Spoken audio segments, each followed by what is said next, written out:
Yes, guys, welcome to the second video of the first part of the fundamental course.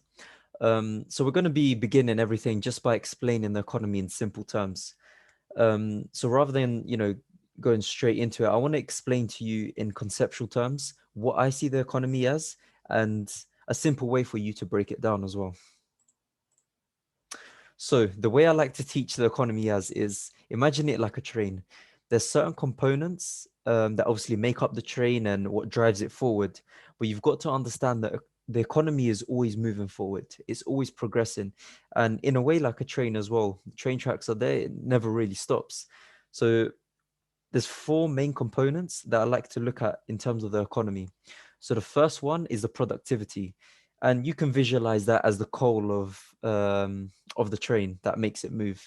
Productivity links to things like gross domestic product, which is what the economy produces inside it. So think about it like this: without the economy, there's nothing that actually moves the economy forward. There's nothing to propel it in that certain direction. Why would the economy be moving if everything is standstill, if nobody's producing any business, no one's producing anything to sell, anything to trade? The second part of of the economy is the speed. Now, obviously, as we know, when the economy is moving forward, it's going to be moving at, you know, quite a pace. And this pace that you can look at essentially is inflation. Now, what inflation is in simple terms is, have you realized over the past 20 years or whatever, a lot of people like to compare the idea of a Freddo bar or a Freddy bar, whatever it's called.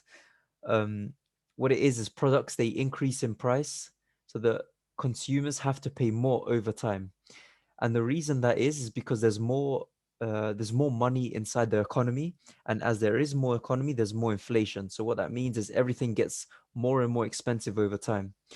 So that speed, the speed of that inflation and the amount that it rises, you really do need to be careful of it because too much speed is dangerous. Too much inflation is very dangerous. And that's what we see in cases of hyperinflation.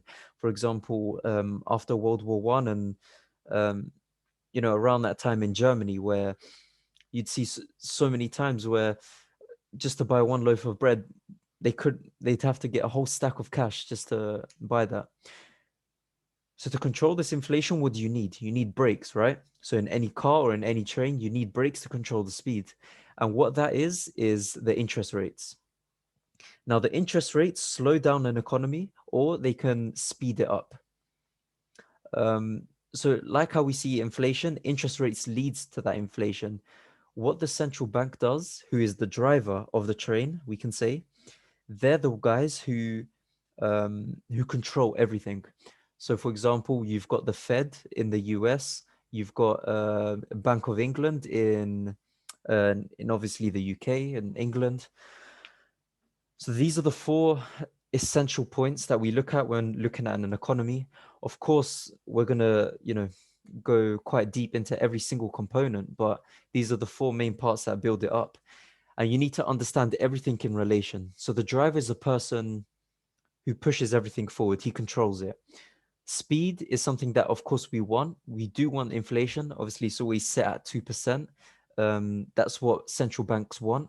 But when this inflation increases too much, what do? They control interest rates to calm down the economic train. They put on the brakes.